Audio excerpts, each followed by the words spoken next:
Welcome, everybody, to another Ideas That Matter conversation. I've got here a friend and colleague, Rob Coulter, who is at University of Wyoming, where he holds a position, which is a teaching position of senior lecturer. He's also the department chair there for, as I suppose they'll let you do it as long as you want because it's service.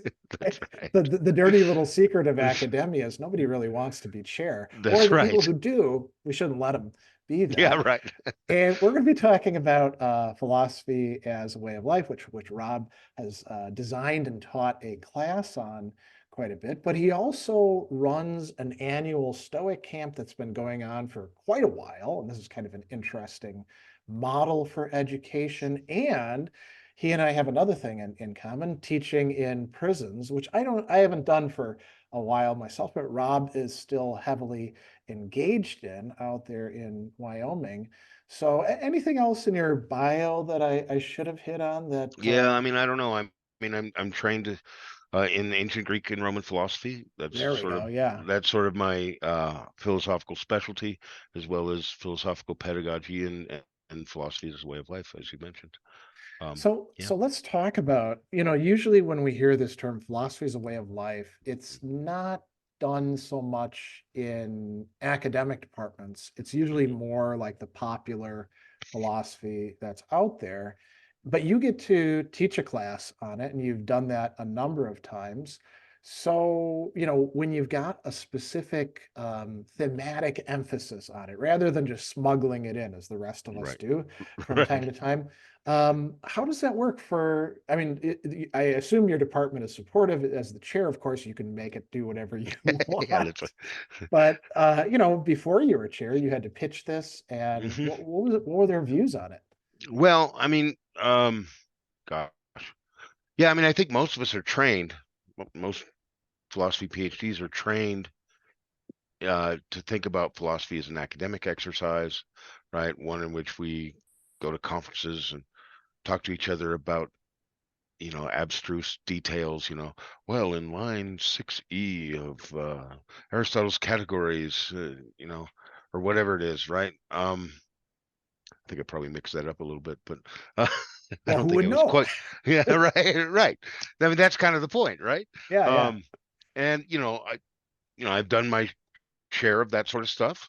But I don't know, I had been doing my camp for a while, which really is an exercise in philosophy as a way of life. Yeah. And happy to talk more about that, right? So my department was already pretty on board, and we had a relatively new colleague that we had hired, who was a PhD from Notre Dame.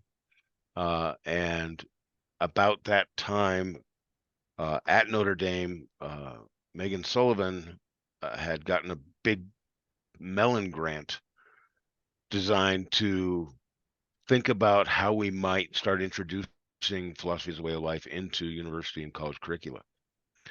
So I was fortunate enough to be, I forget what the title is, like a fellow of that or whatever it Hmm. was, and along with my colleague. And so we went and we talked about, and we learned from, there was, at the time, there was maybe like a handful of colleges and universities that were doing something like this. And they'd been starting it up at Notre Dame, and there's a program at Wesleyan University. There was somebody at a community college in Utah who was doing some interesting stuff in this area.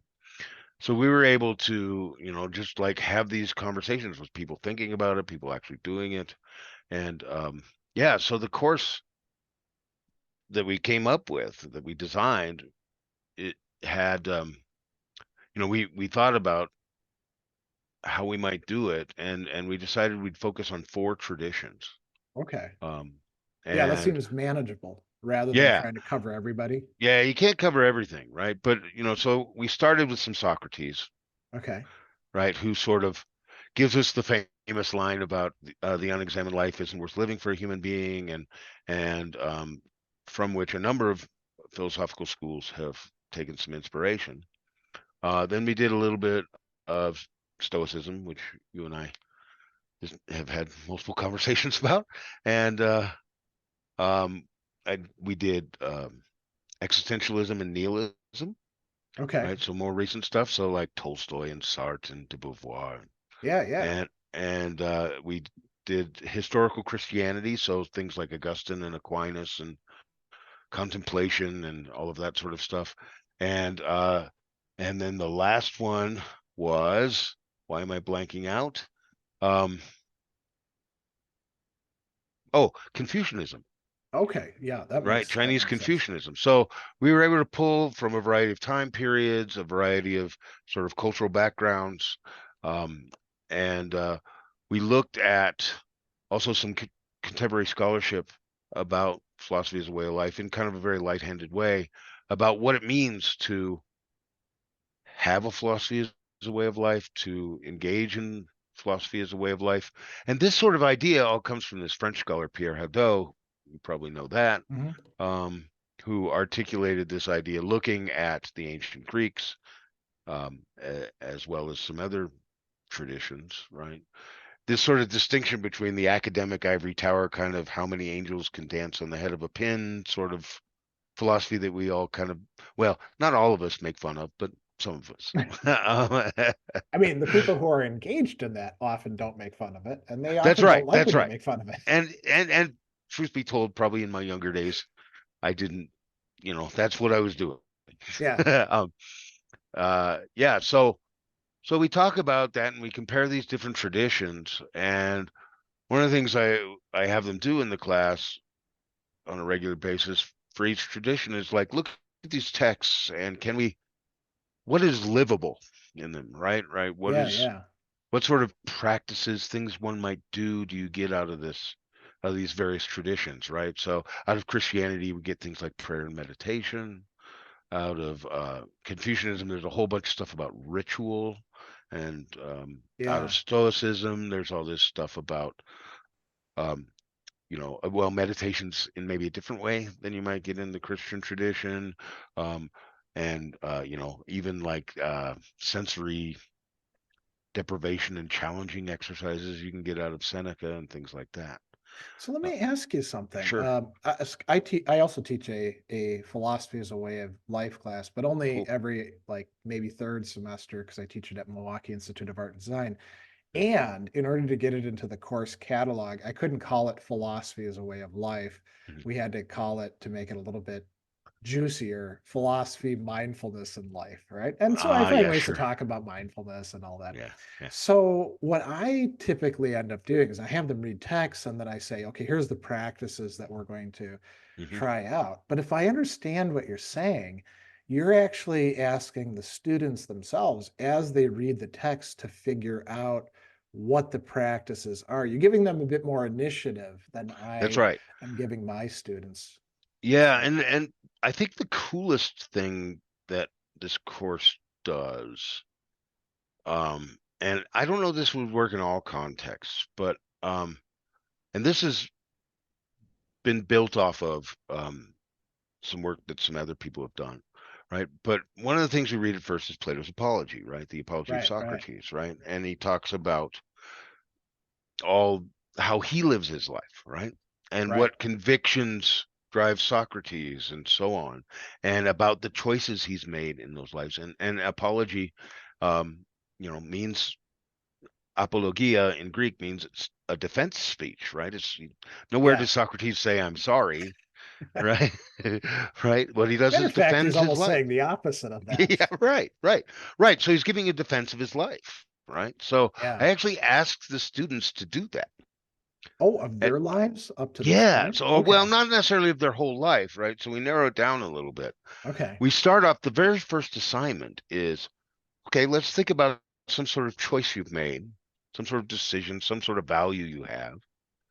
Imagine someone is challenging you on those, like Socrates' accusers in the dialogue. Yeah. And how would you defend that choice or value or right? And so you get all sorts of other things. Yeah, I've gotten some really interesting things at that initial stage, things like, well, my parents really want me to major in engineering, but I love music. So, Yeah. I asked them to articulate using the Socrates in the Apology as a bit of a model, right?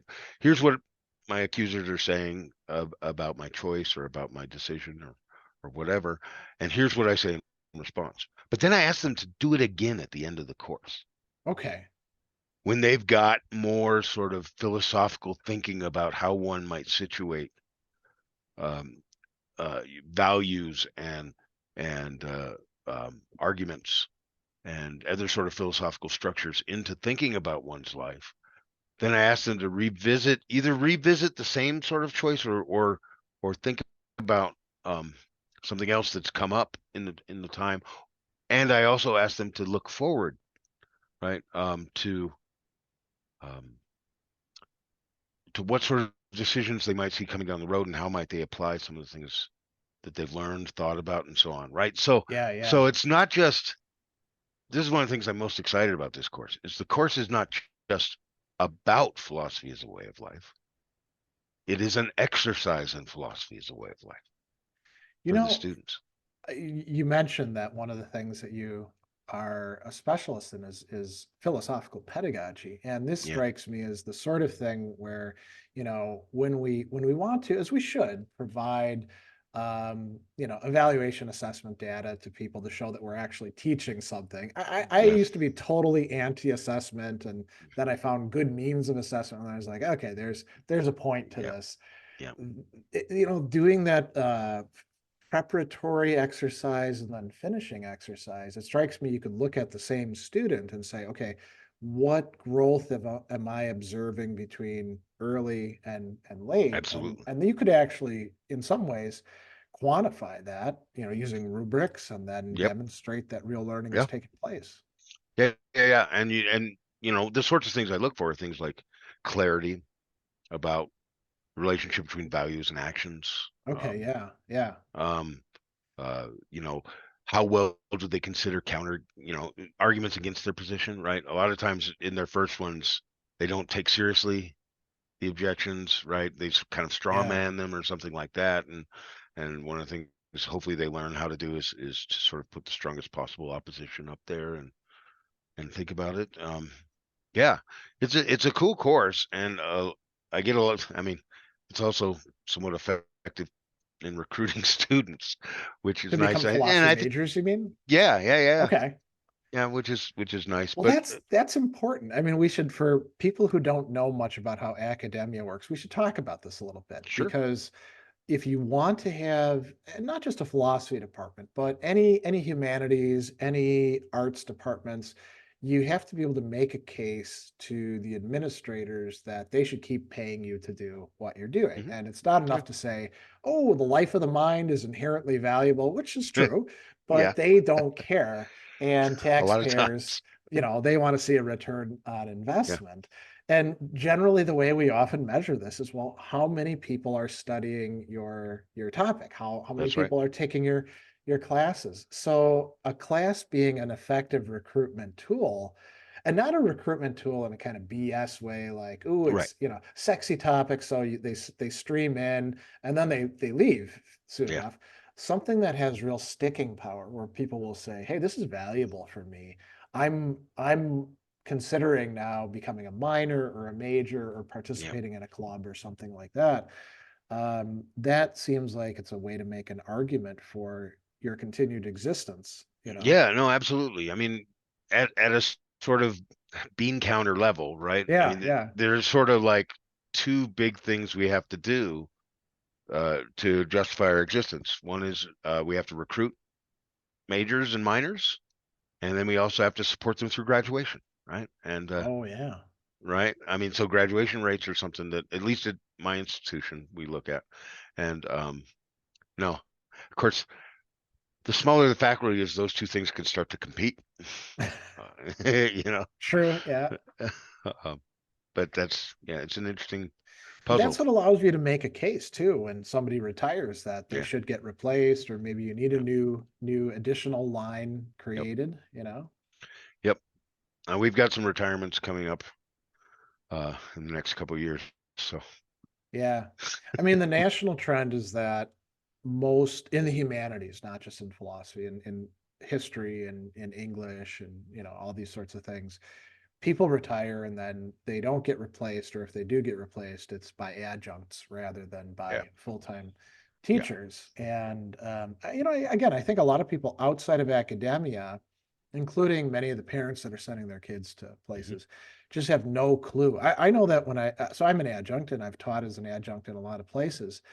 And most of the students have no idea what the distinction would mean between adjunct Mhm. and a full-time person. And they have no idea who's actually teaching their classes. They'll often say, "Hey, I want to take a class with you next semester." And I'll say, "Well, you know, you're We'll see. SOL because I'm not here," Yeah, yeah, yeah. or and I will say, to be fair, so some places are really good with that. Milwaukee Institute of Art and Design, all of us adjuncts have continuing work. That's nice. We're considered part of the faculty, but there's plenty of other places where you are a hired hand and, I mean, Yep. even I won't say this, it's not as if those places, the full-time faculty have it easy either, you Right. know. No, it's So, tough, right? I mean, one of the things that's good for the students is faculty continuity. right, yeah. Uh, um, and if there's some sort of sense of how the curriculum builds, right?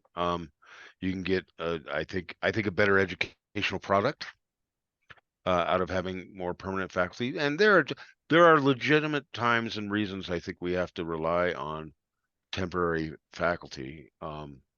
You know, we're having one of my colleagues is going to be on sabbatical next year, right? And Yeah. and and so we're going to have to hire, hopefully, a couple people um, to do a couple classes. But and of course, being geographically isolated like we are in Wyoming, it's a little tricky, right? So Yeah, I so it can looks well like at imagine.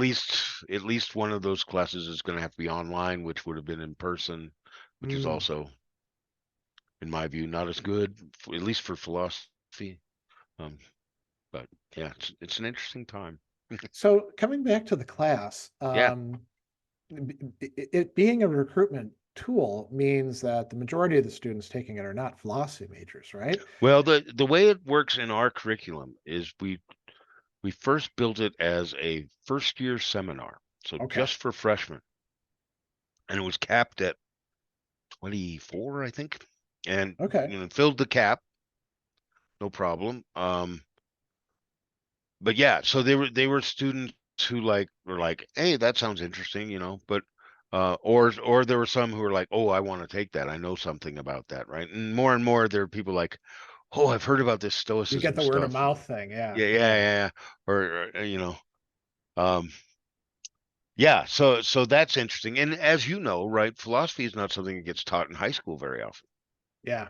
right? So most college students who discover philosophy discover it in college, right? Sometimes even their sophomore, junior years, and they might fall in love with it in their junior year, but they're already, three-fourths of the way through their degree, and they can't add a major or something like that. So our point Yeah. was to really sort of make this a first year student thing. Um, but yeah, I mean, I don't know whether it's more or less effective than some other courses, but you know, I think it's been pretty effective that way. Well, what would be the other courses that wind up being particularly good for getting people to see that philosophy is something they want to continue to study, like intro and Yeah. ethics and stuff like that? Yeah, we've got an intro to philosophy course. We've also got a critical thinking course we're trying to spread Hmm. like a virus. Um, I Oh, mean, yeah, so we're actually going through a revamping of our university core okay. requirements, and we're actually trying to get that loaded into there. There are a few universities that have a critical thinking. You know, Fayetteville State University, where I taught for 3 years, that was the only philosophy course that was a required course for every student Yep. within the university. Yep. And we didn't have a program. We offered only a minor because we were part of a Uh, Department of Government and History, which I actually uh, liked. I like these interdisciplinary sure. departments. Um, and I had a colleague who had a really funny idea. You mentioned, I forget the word that you used. It wasn't infection, but it was something like that. And he would Yeah. talk about we need to make philosophy a very successful parasite. Yeah. So what we want to do is with the critical thinking class, we want to build off of that and not only make every student take it, but we want to do like critical thinking across the curriculum or Yep. ethics across the curriculum. Yep. Yep. You go over there and I was doing stuff with the business people because believe it or not, they did not have a business ethics class at all in the Wow. curriculum. And they Wow. were going through AASCB reaccreditation, and Yeah. And you they want got to to see have that. one. Yeah, they want to see that like ethics is actually being taught, and just Yeah. having a class isn't enough for them. So Mm, we were like, we're going to get our fingers in all the mhm. little pies, and Yep. we won't be like running anything, but everybody will need us, and Yep. they'll never be able to fire us as a result. No, that's the sort of thing we're trying to do. I mean, I think infection is a perfectly valid word in this context, right? Yeah, I mean, could you make a case that it is a symbiosis rather than a mere parasitism? Because we are providing Yeah. value, right? Yeah, I think so. Yeah, I really think so. I mean, we're working right now with our School of Pharmacy about how we Oh, might that's provide, another good one. Yeah. yeah, about how we might provide their ethics programming that they need for their accreditation, right? Their accreditation and licensing has to have an ethics component. I have a client who is a pharmacist at a hospital down in Louisiana, and he's about our age, and I've had a lot of good conversations with him over the years. And I would ask him, so what are the sort of issues that you actually face in the pharmacy? And he'd be like, oh man, as a hospital guy, I've got it so much easier than these guys who are like at Walgreens or CVS or Yeah. Walmart or stuff like that. And then I asked him, so did any of the classes that you took prepare you for these conflicts, crises, issues that you're going to face? And he's like, they didn't give us a single bit of useful prep for that. Now he's older like us, so obviously it wasn't part of the curriculum at the time. But for these professional areas of life that have a lot of social prestige, these things are so important to have Yeah, considerations of ethics, that's right. I mean, but also other business, things too. I mean, with the y- philosophy as a way of life, resiliency, you know, absolutely, yeah. absolutely. So yeah, yeah. I mean, it's interesting. Business needs an ethics component for its licensures and stuff like that, and other healthcare stuff, even engineering, right? Oh yeah. They're often a little impatient with it. I Yes, find. indeed. Well, and in business, it often becomes, well, pardon my cynicism, uh, really about compliance, right? That's true. And actually one of the things that there's an article, um the I forget exactly the title, but it's about this idea of the business case for business ethics, which is Yeah, yeah, that um you should do business ethics, you should study business ethics, you should be ethical because it pays off in the bottom line, which doesn't always turn out to be true. But is this something that we should be putting forward? And we get these purists in ethics who are like, we must never say anything like that because we're diluting ethics if we do that. yeah, And clearly that's the wrong way to do it because yeah. you lose like 90% of the people who might care. But we also don't want to just make it be about That's right, compliance, right. you There's know. middle ground there. I mean, that reminds me. I mean, so you mentioned, of course, that we both taught in prisons, and I run our university's prison education program here in Yeah. Wyoming now. And last year we had invited not just it was like a group like philosophy and other humanities programs invited Angela Davis to Oh, campus, wow. and I got to have dinner with her and had a conversation. And I asked her, I said, so one of the things that bothers me sometimes, Hmm. right, I think there's a lot really broken about our justice system, right? Oh, But in yeah. order but in order to be able to be inside there providing education to these incarcerated students, I have to in some ways, and I have to have all of my instructors in the program and stuff be complicit with some Right. aspects that we don't necessarily like so much. And maybe think are really broken or wrong or unjust or something like that. And so I asked Angela Davis, who's one of the foremost figures in philosophers thinking about our carceral system um, historically. I asked her. I said, how do you reconcile that stuff? I mean, Yeah. And she looked at me and she just said, well, I'm paraphrasing this part. She said, "You just got to get over that and keep doing the good thing." And then a little bit later, she said to me, and this is what you were Yeah. just saying about ethical purity. She goes, "Purity's the enemy." Yeah. I But mean, it's I did it's have the like thought. it's I wonder if the Angela Davis of 1975 would have said the same thing, but the Angela Davis of 2023 was like, too much purity prevents you from doing anything. yeah, that's true. And the prison, and I hesitate to call it a system because it's not a system, but just a patchwork of interconnected systems. Each DOC is different from Yeah, state to state and all that. But if we want to say like there's an overall system, it's gotten worse since the 70s when they at least yeah, still had some belief in rehabilitation, and now it's mostly, incapacitation or yeah. retribution that's driving things. Warehousing. Yeah, and the warehousing conditions have in many respects gotten worse too.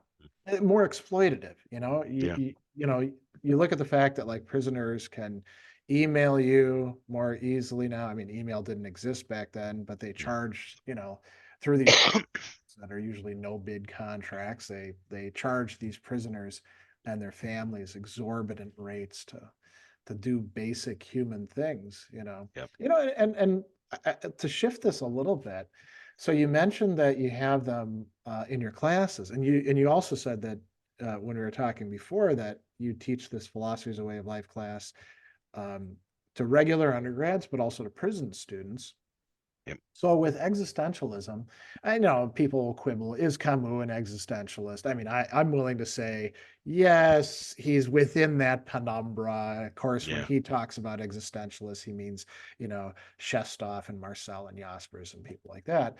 yeah, But Camus really poses that same problem. No mhm, matter what you do, you're collaborating in some way with mhm, something that you can say is unjust or wrong or damaging to human yeah, dignity. And so what are you going to do? Throw up your hands and say, yep, not going to do anything? That yep, doesn't seem like a workable alternative. And he took a lot of flack from people for not, taking a hard position on Algeria and then saying, hey, my mom lives there. yeah, yeah, Um, so I've become myself as I've gotten older, I've become much more receptive to that sort of light a candle rather than just curse the darkness sort of. yeah, yeah, absolutely. I mean, maybe this is a bit of a reflection of our age, our maturity, right? But Yeah. I think, yeah, if we aren't doing something, Mm. then we're really just sort of spinning.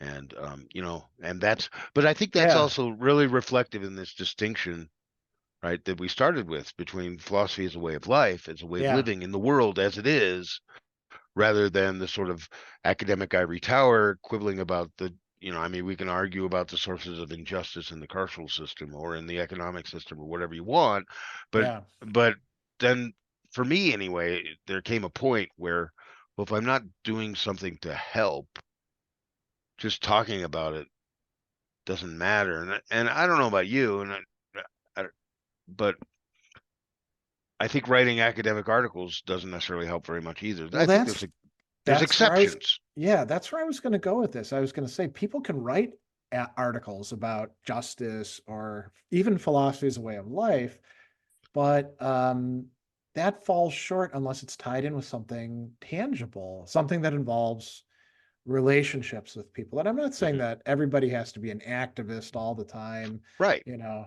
but I'm also tempted to think that a lot of what seems to be engagement in social media really doesn't do much of anything either, right? Yeah. Yeah. Yeah. No, I mean, that's actually kind of one of the things that inspired me to start thinking about philosophy as a way of life. And it really sort of started with my camp, Okay. if you want to Well, go you there. should talk at length about that because I think a lot of people, they're familiar with the idea of Kant and they're familiar to some degree Yeah. with Stoicism, but put the two of them together and they probably Yeah. have no Yeah. idea. They're probably thinking like So what do? You got to like run across hot coals, or they beat you? Yeah. Oh, you're giving me ideas. Let me. uh, no, I distinctly remember. So there was a time, I think it was about 2012, that I was, um, as happens, I was having a bit of a midlife crisis sort of Okay. situation, some stuff going on in my life. And, like I said, I've been trained in ancient Greek and Roman philosophy, and I teach courses in this stuff. And I was teaching a course, um, and I was teaching Epictetus's Enchiridion. Okay. And I was, reading Enchiridion 1, right? The famous bit, some things are up to us and some things are not up to us. Yeah. And Yeah. I was reading it aloud in the classroom for dramatic pedagogical effect. And something just like clicked in my head. I was like, oh, wait, you could actually do this. Right? I mean, I had approached it theoretically, Yeah. and Yeah. I'd been teaching it for years, right? Yeah. And I Yeah. sort of like, uh, my early work was all on like Plato and Aristotle's epistemology and metaphysics, right? So I'm reading this stuff, and I'm like, you could actually do this. And my life was, I was having some real problems in life, and so I was like, I wonder if anybody's like actually doing anything, right? So I literally got back to my office, started Googling, and I Okay. found the like Live Like a Stoic week stuff that they were doing over with Chris Gill and John Sellers. Yeah. And Yeah. yeah, right, like very early on, right back when uh When it what was was first his name? coming together. Yeah. Yeah, Patrick Usher, uh, when he was involved. And so Yeah. so I emailed Chris, and I said, hey, could I like borrow some of this stuff? And I've got an idea and I want to do it. And he's like, yeah, take whatever you want. Right. So I was teaching uh, uh, a seminar on Hellenistic philosophy, and I said, let's just throw in this Live Like a Stoic week thing. And so I did with this seminar, and it, people responded to it, and I was responding to it. And I said, Hmm. I wonder if anybody's ever thought about doing this in a real immersive way. I'm like, living in agreement with nature, that's stoicism. Well, one Yeah. thing we Yeah. have a lot of in Wyoming is nature. Um, so then, I just started calling around, and I found this, what's primarily like a kids Bible camp place up in the Okay. mountains west of Laramie, Wyoming. And I said, I just figured out how much it might cost to have some people. And so I did a pilot little thing, mostly populated by people in that seminar. And we went and did like a 3-day weekend, and it went really well. And so the next year I opened it up, and I put a flyer out at Stoicon, Yeah. um and next thing you know, I had people from all across the country coming, and it started out, I don't know, there was 20, 25 people that first year, people from New York, Minnesota, California, um, as well as students from not just University of Wyoming, but some of the regional colleges where I had colleagues, and I was Hmm. telling them about it and stuff. And it's since then it's grown, and um, it's open to anybody. Last year we had 38 people, and I'm gonna have to cap it at 40, I think. But we had 38 people. A handful came from Europe. Oh, Uh, okay. um, and we go up in the mountains for 5 days, and we go to this site, and people hole up in cabins, with bunks, and it's a little bit rustic, not like, people aren't living in barrels, for example. Um, but it's a little bit rustic without being too primitive. Um, and we read Stoic texts in large groups and small groups. I've developed a workbook kind of based off of that original Live Like a Stoic week stuff that I Yeah. give to everybody, and people journal in it, and they do some of the exercises that we've, over the years have sort of departed from exactly what they're doing with Stoic week and stuff a bit. But Oh, and I and think then we that's a good thing, yeah, because different formats, yep, an yep, immersive format. I think Stoic Week still has the idea of like you do a bit of this each day, you're not doing it all day, right? Right. And it's going to have some effects. But if you're doing something where it's deliberate and immersive like that, I think it Yeah. has to be a different set Yeah. of exercises and readings and Yep. yeah. Yeah. So we do, it's really pretty intensive. And then we have bonfires and we go on hikes and try not to get trampled by moose or eaten by a bear.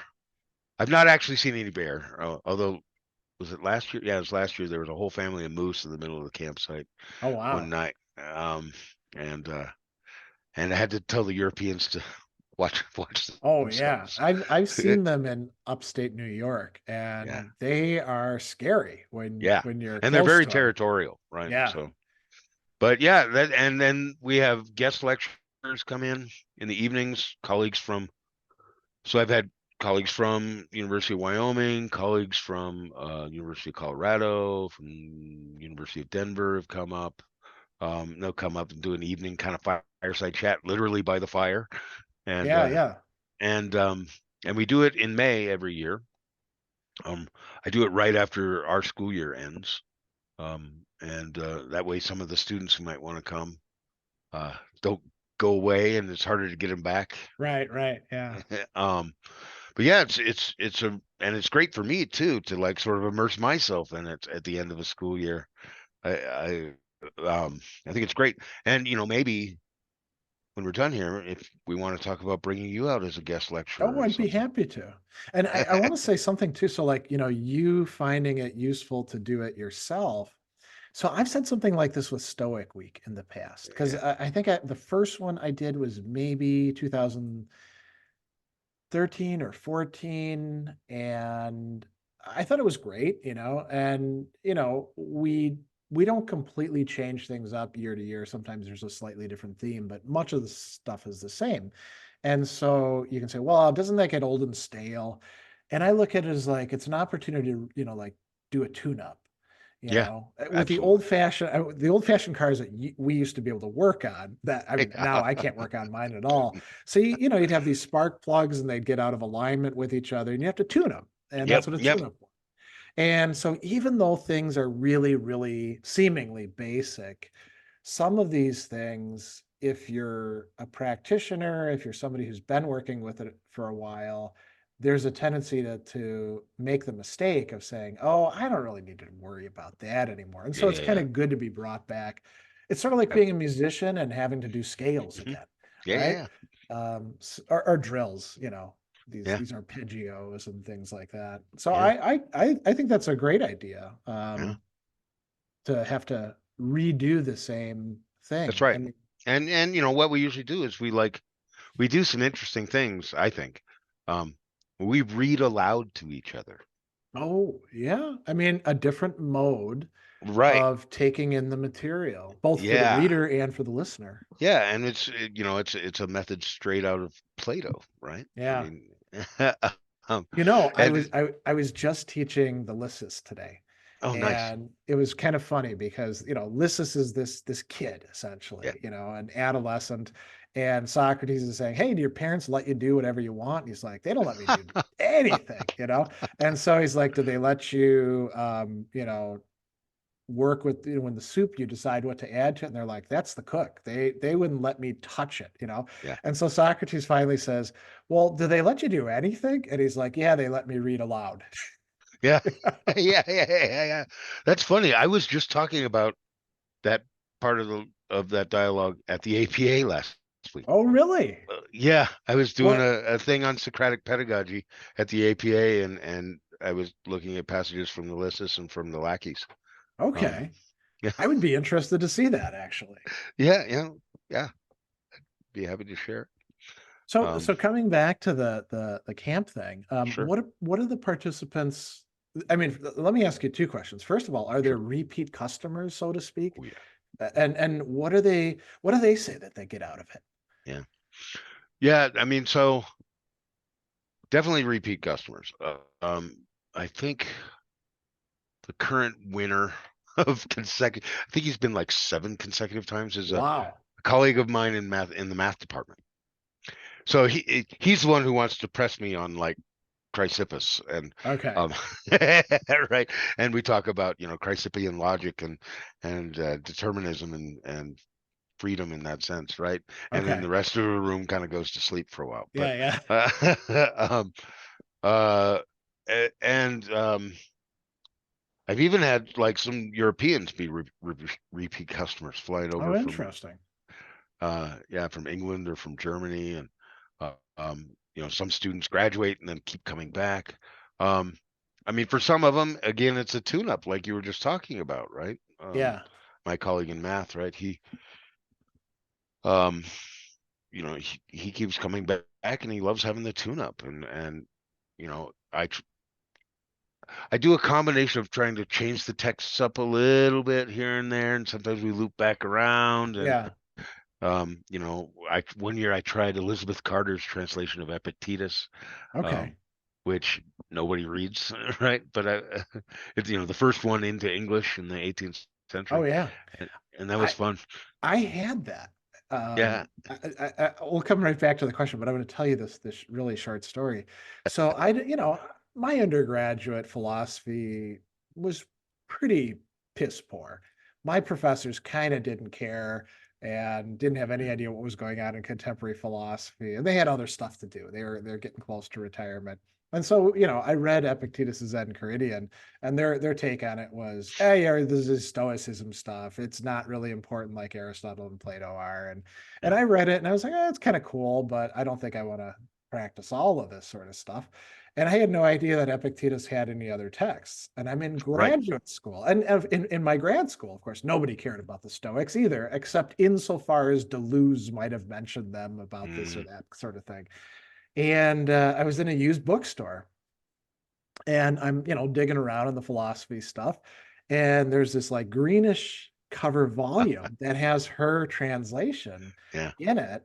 And I open it up and I'm like, I don't know, Epictetus wrote more stuff. And I'm reading it. And it's one of those things where you're in the bookstore and you'll yeah, just like stay there for an hour reading yeah, a book. And I'm like, holy crap, this is yeah. incredible stuff. Cause I was really interested in like the what is the will, how do we form our Mm, character, those mm. sorts of things. That's a seminal text on that. Yeah. Yeah, and so anyway, it was that translation Huh? that got me steered into taking Epictetus much more seriously. So Nice. back to your account of the what people are getting out of these. Yeah, yeah. So I mean, a lot of people, so people also come in with widely ranging um backgrounds with Stoicism, right? Yeah, So yeah. people who listen to all the podcasts and go to Stoicon and stuff like that.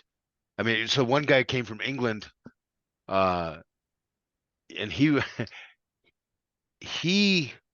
saw me at Stoicon in Athens in 2019 Okay. and overheard me talking about my camp with somebody. Um, and he sort of like filed it away and said, that sounds kind of cool, kind of crazy. And then, of course, COVID happened and the whole world went upside down. Right. And then he emailed me back. He says, all right, so I've been hunting you down since 2019. Right. I think I found you and I found your website. And there's this picture of Delphi on a rainy day. And that's what it was like. And you were there and I was there and I'm like, yep, come to camp if you want. So he did. And um and then I looked at my pictures on the phone and there's a picture at Delphi with the two of us in the picture. Oh, interesting. Super wild. Yeah. So Yeah. you get people who've been kind of invested in Stoicism in some way or other. But then I also get students who are like, well, I liked your class and I loved going to the mountains and let's do that. Right. And so Yeah, what they yeah. get out of it, I think, is um, probably a difference. There's probably differences, but they all sort of like start in one place and move to another. One of the things I try to get across in the camp is that it's an opportunity um, for us to look pretty deeply and think deeply and kind of slowly about some of these ideas. And I ask people to like kind of like try it on like it's like a coat.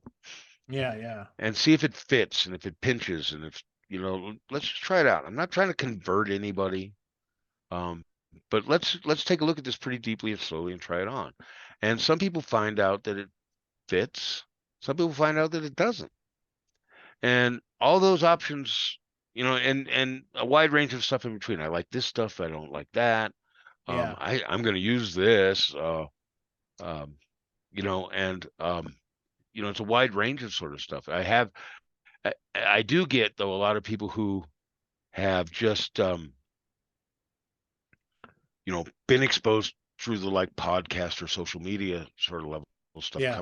tell me they come away with a much deeper understanding of all of this. Well, that makes perfect sense because I mean, I don't want to turn anybody off from podcasts or people love to throw these quotes out there. Unfortunately, a lot of them are actually fake. Yeah. Um, but Seneca talks about that in letter 33 because Lucilius is essentially asking him for give me some quotes. I mean, they Yeah. call them maxims.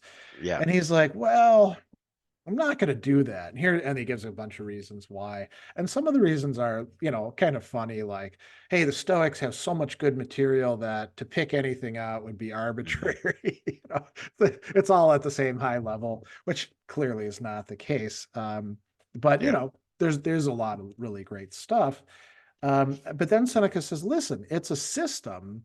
It's not something to just cherry pick a bunch of stuff from. It's a coherent way of That's thinking right. things out. And then towards the end, he's like, all right, buddy, I'll give you some. Yeah, Just right. But tide you well, I mean, over. he always ends the letter with a quote, right?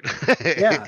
But I mean, there is something to that. It's Yeah. you're gonna get so much more out of, and I think you could say that. So I'll ask you this, whether this applies to everything that we could call a philosophy as a way of life. There's some deep, rich network of ideas, and they work better when you've got more of them connected and you Yeah. actually understand them and you can, apply them to how you live rather than, I mean, Confucianism could be reduced down to the silly caricature of, Confucius say, that Yeah. we Yeah. had Yeah. as kids in like cartoons and stuff. Yeah.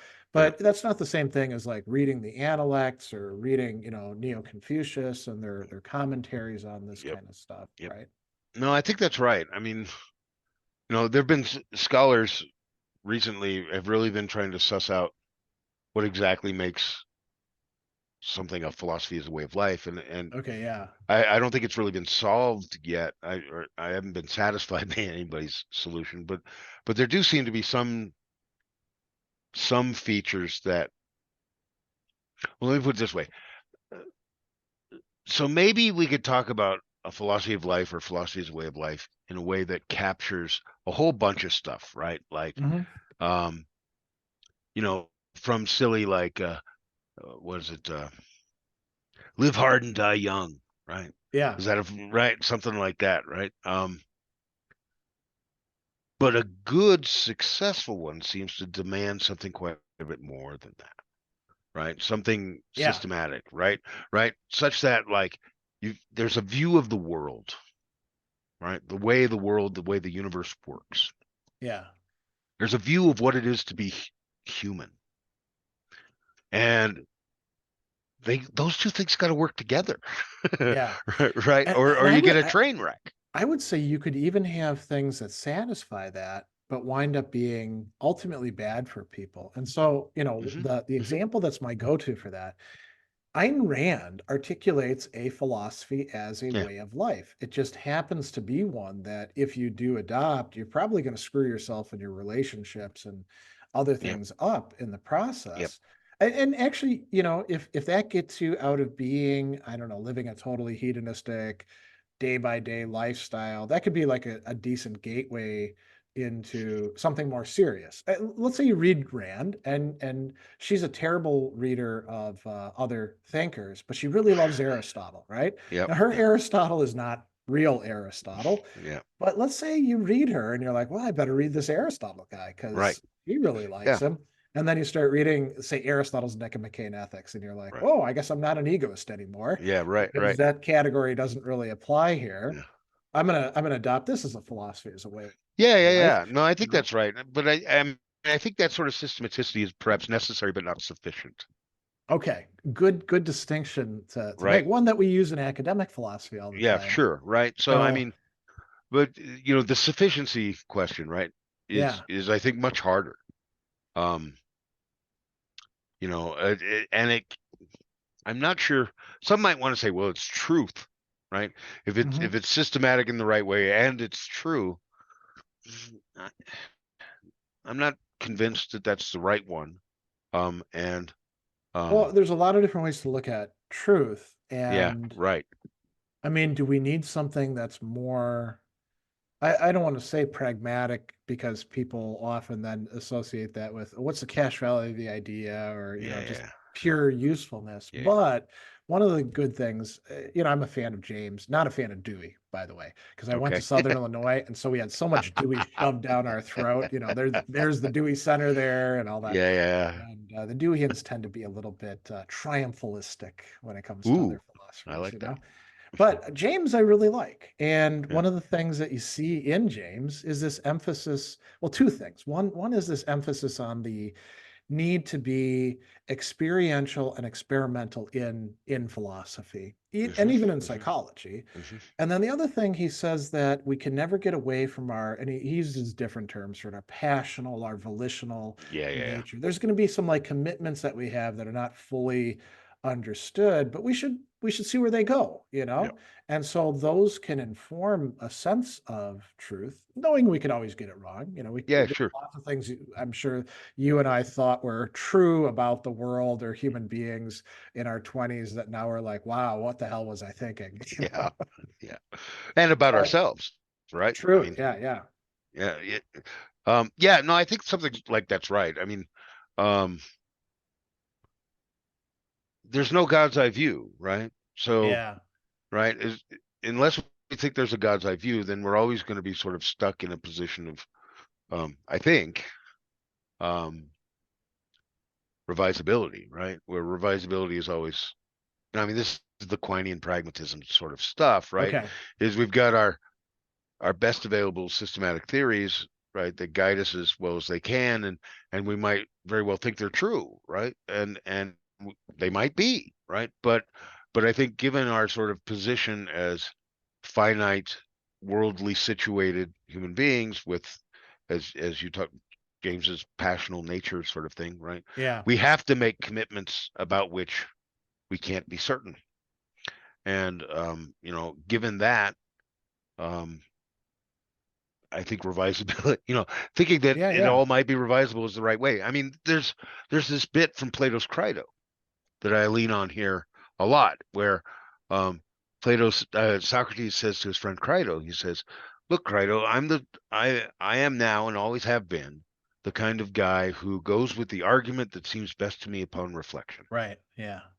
Right? And he doesn't say I'm committed to the absolute truth of everything I believe. No, he says I'm going to go with the argument that seems best to me upon reflection. And then he says, if you have something new, please tell it to me and we'll examine it. Otherwise, let's just kind of get on with it, right? Yeah. Yeah. So I think I think that's the Socratic view. I don't think, I think we can go all the way back there for the right sort of attitude towards And these there's things. there's two other things about that short dialogue that I think kind of stand out. One is at the very end, he's like, "Okay, you've said your thing, and the laws have said their thing, and what they're saying, I just keep hearing it in my ears. Yeah. Maybe I'm wrong about this, but you haven't succeeded in displacing them." But the Yeah. other is, something that I think a lot of people sort of glance over. So there's these three things that three modalities of value Plato keeps bringing up over and over again in conjunction with each other. The good and the bad, the agathon and kakon, the just and the unjust, and then the beautiful and the ugly, the kalos and the aistros.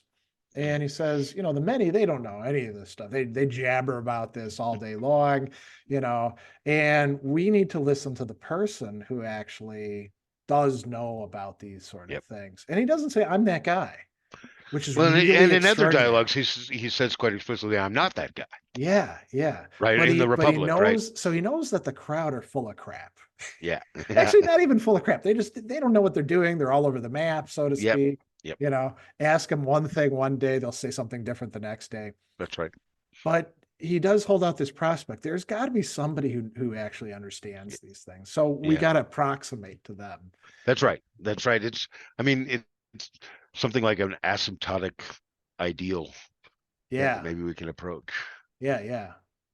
Regulative ideal, right? As Which a would mean Kantian would it say. would also have like there would be a cumulative process. There's no like pill you could take or switch you can flip or anything that Yeah. gets you right from here to here. So this brings us back to doing philosophy as a way of life, as a sustained sort of endeavor. That's right. And so one of the things I did want to ask about with your prison students, now mine were, I would say, the average age is much older than undergraduates. Some of them were as old as like 70. I would say the average age is probably around 30 or so.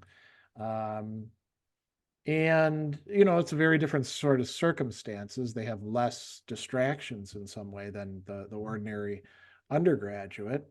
So how does the class work differently with a population of prison students compared to regular undergrads? In a lot of different ways, but in some ways very sort of similar, right? Okay. Uh, I've sometimes made the analogy with, especially like with when I'm dealing with in the men's prison, Okay. like so to my fellow like college instructors, something like this. Imagine you've got a class of very interested members of the same fraternity, Oh, yeah. Okay. Yeah. right? They live together, they have shared lives outside of the classroom.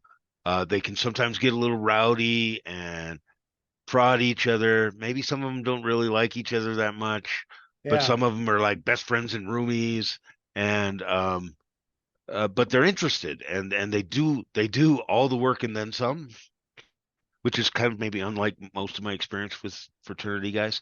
But Yeah. um, so they can be a little rowdy and a little bit Rough poke around each the other, edges. Yeah. um, but they're intense, and rarely. I mean, I'd say their sort of level of interest in like what I'm teaching them. Some of them are really into it. Some of them are maybe, this is okay. Yeah. But they Yeah. all do the work, and and they come prepared with questions, and yeah. So there's a variety of differences, um, in that way. But I've also found that smart students are smart students, Yeah. right? Everywhere I've been in my career, in prison, at a college, at a community college, Yep. um, good students are good students, right? Everywhere. And there are smart people everywhere. I would say actually in the cohort of men I'm teaching right now, well, and that I'm administrating the program for, 20 guys, I would say one of them is probably one of the five best students I've ever had in my Oh, career wow. anywhere. Yeah. And yeah, their average age is older. I'd probably put my group somewhere in the 30s, probably on average. Okay. Um, there are some youngsters, right, in their probably mid 20s by now. Most of the guys who get into this program have been in for a little while. They have to sort of prove themselves Right. in the culture in a certain way. So I would guess there's probably a couple in their mid 20s, but none younger than that. And then there's definitely a few older than me. Um, Yeah. but I'd put the majority of them somewhere in their 30s. And in the case of our program, it's like they've committed every crime you can imagine. I have people who've committed multiple murder, and I've had people who've done like, I mean, they're in the state prison system, so they've done felony level stuff, but Right. Right. Yeah. property crimes all the way up to multiple murder and everything in between. And so they come with a wildly different set of life experiences than most of my 18-year-old freshmen.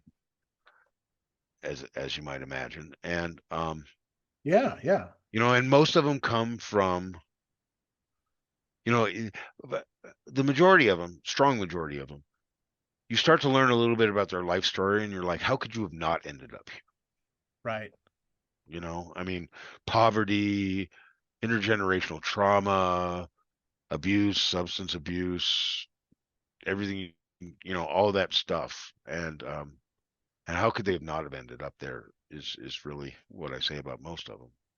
Um, I myself, as somebody who's struggled a lot with anger problems since I was a kid, and which got me in so much trouble, I wound up being in a juvenile detention facility and a ward of mm, the court for a while. I when I talk with some of these guys, I'd be like, wow, I could have easily ended up mhm, here myself if things had gone just a little bit differently. If this yeah, person hadn't been around in my life, and it was quite helpful for me to yeah, quite humbling, you know, yeah. No, to I mean, one of the realize things that. I've been convinced, having been working with incarcerated persons, for a number of years now, is the gap between most of them and me in terms of where we've Yeah. ended up in life is much smaller than you might think. Yeah. No, I would agree with you Yeah. on that. I mean, there We are could monsters. generalize this, the gap between us and us in general, people in general. I think Yeah. a lot of people on the outside think, oh, there's the prisoners, they're all bad people, Yeah. and they don't realize how easy it is, especially here in the United States, to wind up Yeah. in prison. And Yeah. you mentioned monsters. So there were two that I was going to bring up, and I was going to sort of this. I don't want it to get into war stories kind of stuff, Yeah. but Yeah. just swapping observations. So there were guys who had done horrible things who were, thinking it through, oftentimes using the resources of Yeah. philosophy or religion and, engaging in some sort of ongoing moral reformation. And they would point out another guy and they'd be like, I'm a bad guy, but that guy over there is evil. And I don't think he should ever get out because he scares the crap out of me. And I'm a Yeah. tough guy, and Yeah. seeing that was really quite interesting. The other Hmm. thing that I would be kind of curious to get your take on, and this could be like pure anecdote, like me and my friends who compared these notes were just outliers. But murderers, kidnappers, even rapists are often pretty straightforward in their psychology Yeah. and what they're like as students. The people who were child molesters, they were the ones I found who often tended to be the subverters of the class. So Mm, they'd want to question everything, and mm, it seemed as if they needed the world to be wrong so they could be right. mm, And I mm, didn't have that feeling with anybody else. And I started doing this thing where I wouldn't look up anybody's crime the first semester that I was teaching them. But if I got that kind of vibe from them, mhm. I'd look up everybody afterwards. And oh, that Yep. guy, he's in there for murder. Okay, that guy, was selling drugs because we have these crazy sentencing laws for Yeah. drugs. Yeah. But almost every time that I had that sense about the student, turned out they were in there for child molestation. Yep. And I had a friend who I only taught at one prison, Indiana State Prison, because I lived close by, but Sure. he taught all over Indiana, and he taught at Miami Correctional Facility, and Miami has two different wings to it, and they're both medium security. And Indiana Okay. did this experiment of taking all the sexual offenders and putting them into one wing of Miami. Mm, Now, Miami still had prison education going on during that time. And he said that he taught on both of these sides of the prison. okay. And when he would come home, his wife could tell by his demeanor which side of the prison he taught on because Mhm. the whatever you want to call it, like the psychic weight of dealing with Yeah. these guys over here was very different than dealing with these Yeah. guys over here. So I was wondering, did you have any experiences like that, or have you heard other people saying things Yeah. like that? Yeah. I mean, so the cohort, both in men and women, that we're teaching, have people who have committed crimes against children, sexual or violent. Um, and not that I'm sure there's not a lot of difference between those. Yeah. And a lot of them. Well, and because I'm an administrator of the program and I kind of run the admissions process, Mm, one of I have to know what they've done, right. right? Yeah. Right. So and at various points of my doing this, I've also brought undergraduates in to be discussion leaders and things like that. Okay. So in cases like that, I wanted to know what they'd done so that I could be better informed to watch out for some of these young students, right? Who might get sucked into some sort of manipulation or something like Yeah. Turning, that. as they call it. Yeah, right. Yeah. So I wanted to be able to keep an eye out for that. But yes, there are um, knowing. So I've had a few experiences where with most students, I'm able to sort of look past their crime and see them as students. Right. Yeah. But there have been a couple of cases where I couldn't really do that. And they were both the cases of people who had committed sex crimes against young children.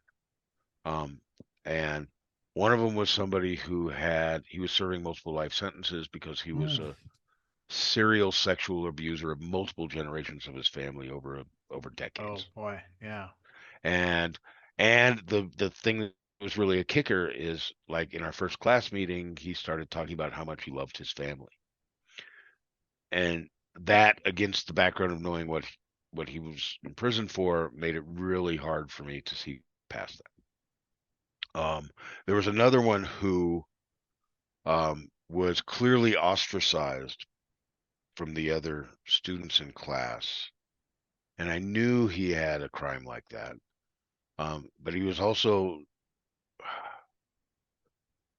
kind of uncomfortable to be around. And one time after class, he pulled me aside and he wanted to tell me uh, that he didn't do it. Okay. And so my And why response, was that important to him? Because you were his instructor I and think so, right? okay.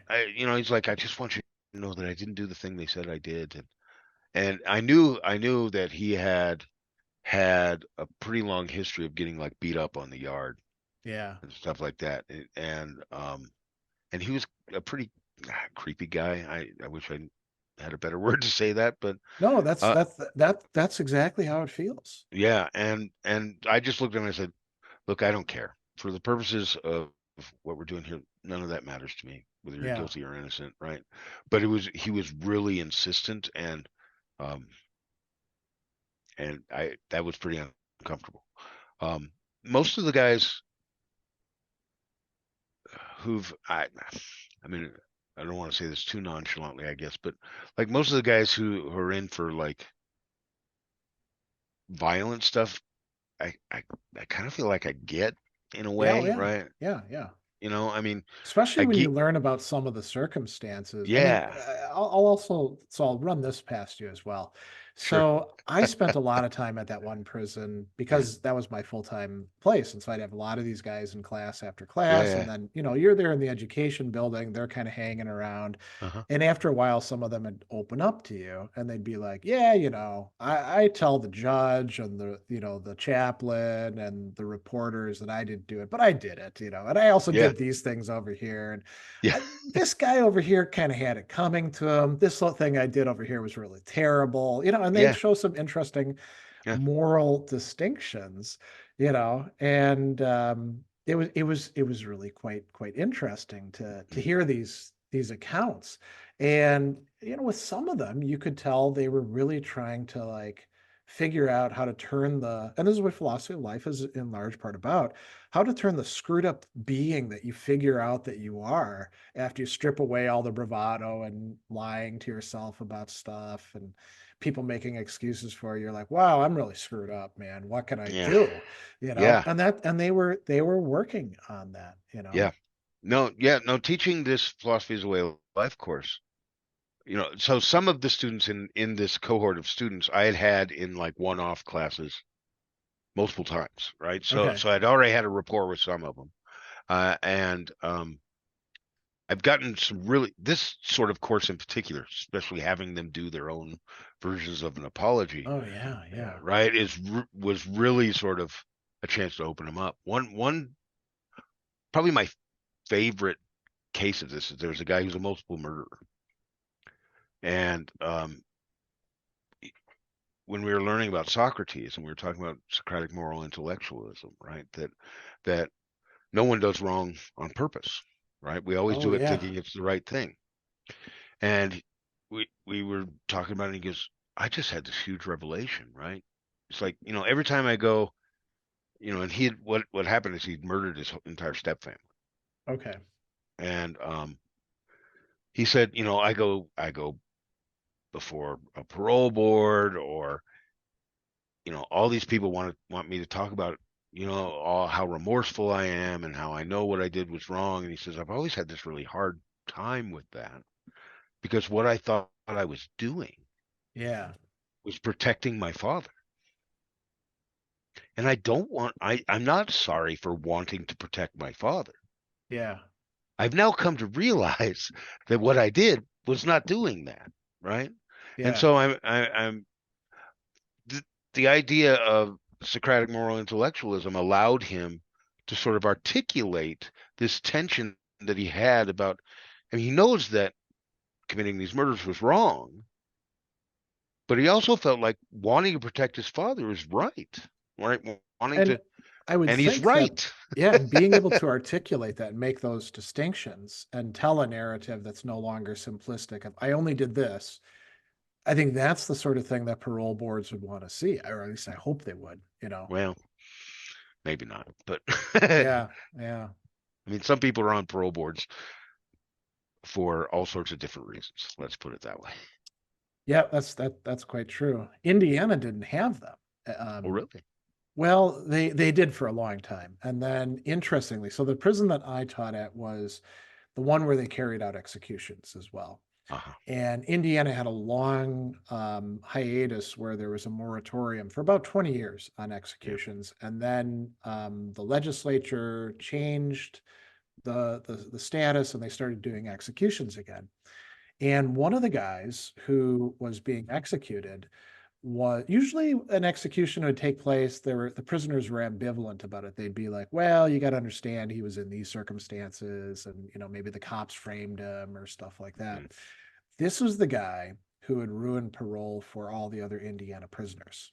mm, So nobody mourned him. What he'd done is he'd been saying, "If you let me out, I'm going to kill my wife." And so they did that. They let him out. He went and killed his wife, and then they argued probably within the Indiana legislature. See, these animals don't deserve parole. yeah, Let's yeah, yeah, get rid of it, right? So you only yeah, had good time and time yeah, cuts for various things. yeah. So no compassionate release of any sort. Mm, And so he had so much ill will that everyone was, they'd always lock the prison down whenever they executed anybody because the sure. prisoners would get upset. And the prisoners were like, we don't need a lockdown for this guy. Yeah. We're all with you on this one, Yeah, right. which was Right. quite extraordinary to Can we have a see. cheering section or something? Right? Yeah, I think if they had had the opportunity for that, they probably would have asked for Yeah, it. yeah. But and it's interesting because it shows this sort of that moral categories are still very active within Mm, a population where people have done things wrong. It's not like hmm, hmm. by actions they have indelibly stained themselves as moral agents. I mean, they may feel that way, Yeah, but they're still able to carry out some pretty sophisticated moral reasoning, yeah, you know? yeah, and especially if you give them some tools to do it. Yeah, yeah. I mean, I had a case, and I'll say this because I don't think they'll ever hear this, right? But Hmm. um, I had our mutual friend Massimo come do a guest Zoom thing in this Oh, class, okay. and they got a huge kick out of that. But there was one particular student who sat like right square in the middle in the front, and we were on Zoom and they were on Zoom, one camera for their whole room. So this guy was like kind of like right in the middle of the video, and he had to get up for some reason or wanted to get up, and he missed some of the discussion, Okay. and then he came back and he asked a question that we had just been discussing. And sometimes that Did happens, one of right? the guys give him a hard time because of Well, that so then? we took a break Okay. took a quick break, and their Zoom stayed on and all of that, and I came in and put on my headset and I was listening, and a couple of them were pissed at this guy. They're Oh, like, that was so disrespectful. I can't believe he would do that. Right. And then one of them interesting. actually wrote about it in in their next assignment for the class, about like how they were trying to deal with their anger. And here was a situation in which they were Yeah, got angry, and yeah, it was super interesting, right? I mean, that they still sort of engage in, um, you know, there's certainly moral hierarchies even within a prison, that sometimes people on the outside just think they're all a bunch of animals, right? But there's that's clear right. moral Yeah, yeah, hierarchies. yeah. You know, I'll say this too. So Indiana got rid of its prison education, and it was in large part because it was dependent on a state grant for low income students that after the Pell Grants went away, Yeah, prison education had to be funded in other ways. And a lot of states just folded up their programs altogether. most did. Yeah. Yeah. So Indiana, for a while, was kind of a leader in prison Hmm. education. They had 10 different colleges and universities in the prisons. Ball State University, where I was teaching for, had 130 professors teaching in the prisons. Nice. So it was massive. And then in 2008, the legislature decided that these grants couldn't be used for prisoners anymore. And then it went away. And Yep. they brought it back with a community college taking over things, Ivy Tech, which is And kind of and the Holy Cross women were doing some things, I know, true. but Yeah. that was all Yeah. privately funded, right? So Yeah. Well, yeah, that's right. So like Grace College was pretty big in the prisons as well. And I think they probably were able to continue or at least teach out their yeah, their students, you yeah. know. And I think a lot of people don't realize that just from a purely cost benefit point of view, prison education is a great idea because you look at the recidivism rates of people coming back if they've had a BA or even an associate's degree, and they just plummet, you know? It's insane. I don't know if you know the latest numbers, right? But No, I don't. recidivism rates, 5-year recidivism rates approach 80% nationally, All right? right, yeah, yeah, But what the latest data is showing that's been studied, so this is probably a couple years old, but um, when they take as much as one higher education course, that recidivism rate drops 43%. wow, And uh, for if they get a bachelor's degree, the yeah. recidivism rate drops to below 7%. Well, that tracks with their Indiana ran one study and then Yeah, buried it because yeah, what they found is it was around 66% statewide. This is yeah, like 2006 or so. yeah, And with an associate, it dropped to 12%. And then with a bachelor, it dropped to 6%. yeah, yeah, Yeah. yeah. And you ask yourself, well, why? What's going on here? And it's not, there's a lot of explanations. Well, they're better equipped for getting jobs. Not really. I mean, it's very No, hard for ex-cons to get jobs anyway. Probably harder now, I think, than it used to be in the past. yeah, So that's clearly not it. It has to be about what giving them, as you mentioned, tools, yeah. giving them the tools that are provided that we kind of take for granted in education, giving them the opportunity to learn them and then to use them. It's not like a guaranteed, well, you throw somebody in a class and they turn into a wonderful No, person overnight. no, but it's a lot about those sort of soft skills that Yeah, they even talk about in business schools, right? Soft skills about like the ability to communicate, to think, to learn, right? One of the things I think yeah, yeah. that's most important about higher education, inside or outside of prison, is not what you learn, it's the ability to learn how to learn, right? That's right. Yeah. I mean, there are all sorts of studies about, how, the percentage of people who actually end up working in their field of their major in college is really low, right? And even if they do Yeah. for a while, they'll often switch out. And another thing too is even if you come out of a technical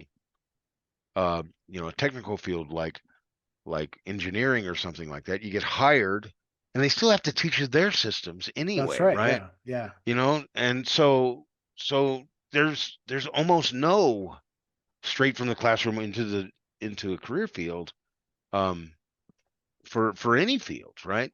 But what you really do gain is the ability to learn how to learn, right? To learn how to learn those new systems at the new job, to Where to learn how go to, for information when you don't yeah, have it. yeah, Yeah. where to go for information, where to, um, and how to relate to others, how to think through, how to communicate, right? These are Yeah. the sorts of things that a degree, in almost any field will help you get, much better than just, and there's a very recent study, like a couple months old, that just came and showed out. It just came out that showed that, you know, lifetime earnings gaps between people with Oh, a college degree and without is still pretty massive, yeah. right? I mean, look, maybe some people do want to just go to a community college or a trade school or something like that. That's what you want to do, great. But the lifetime earnings gap is still there, and it's still big. And it can't be attributed as it was for so long to, well, they'll just hire anybody who's got a college degree, which was No. becoming false even when we were going for a Yeah. college Yeah. degree, Yeah. But I think it was true for the boomers, I think Yeah. that Yeah. if, Yeah. Yeah. if you had a Yeah. degree back then, it was a guaranteed entry into the door. Yeah. Uh, yeah. So where do we want to steer this as we wrap up? Back to philosophy as a way of life and Yeah. what it provides students with, or Well, so here's a thought I've been playing with, right? okay, And I was recently talking to, some people about this, and I think this is one of the things that ties together everything that we've been talking about. So let me just try this out. Let's okay, try it on maybe and see, right? Is all this stuff that we're talking about, philosophy, the unexamined, the examined life that Socrates suggests, right? The idea about being able to use skills of thinking and reading and writing to examine our own lives and all of that. You know what? I've come to believe, and this again ties back to Epictetus in pretty obvious ways, it's really about freedom, okay, yeah, right? What we're talking about with all of this is about freedom, not in the sense that, like, um, we oftentimes talk about in, political contexts and stuff like that. But the kind of freedom that Epictetus was talking about, I think even the kind of freedom that Kant talks about, okay, is about that same sort of thing, right? It's about a freedom that comes from grounding our choices appropriately, right? When I choose because of a certain understanding of the good and of the way the world works and what sort of creature I am and what sort of roles I find myself in society. All ideas that the Stoics talked about a lot, but right, later philosophy as well, right? When I make my choices, do I understand what it is to be a father or a husband or a friend or a teacher, or a philosopher, right? Do I understand how the world works in such a way that I can, um, interact with people in ways that exhibit justice and fairness and kindness and all these things that the Greeks, were always talking about as virtues, right? yeah, And yeah, and when I choose freely to do those things, I'm not being pushed around by other people's opinions about me, or I don't get coerced by, you know, um, financial exigencies, yeah, financial exigency, or like the fact that there's a pizza over there, right? Um, yeah, or whatever it is, right? It's really easy to get pushed around by people's opinions, or about what you see advertised on TV, or if anybody actually watches TV anymore. Um, what you see in social media, right? We see stuff these days about, you know, body image problems, right? And we have oh all these yeah, fitness influencers everywhere, and, like, not just, we used to talk about it just in terms of like teenage girls and magazines and stuff when yeah, when I were yeah, young, but now it's even worse. It's men and all sorts of stuff like that. And when we aren't really able to sort of think our way through what it is to live well, what it is to live well in society with each other in the world, we're constantly being coerced and jerked this way and that. But when we can apply that sort of thinking and really examine our own lives and our own values and our own relationships Yeah. with that's when we're truly free because I'm not being coerced. Yeah. Let me bounce. I buy into all of that. And let me bounce another idea off of you. Sure.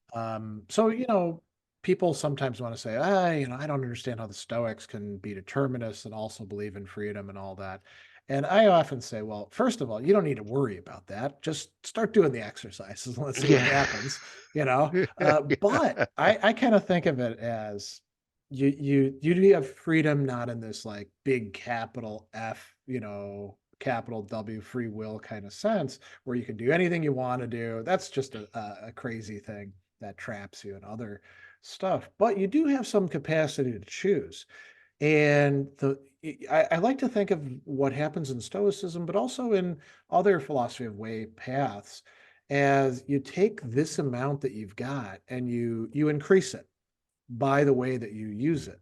So if I can, we'll use a facetious example. You brought up pizza. If I'm eating pizza every single night because I'm a terrible planner and I really love pizza and I don't realize how unhealthy it is. I'm freely choosing to eat the pizza, but I'm also kind of conditioned by stuff. Yeah. And now somebody comes along and they're like, "Hey, shouldn't be eating pizza every night. It's not good for you."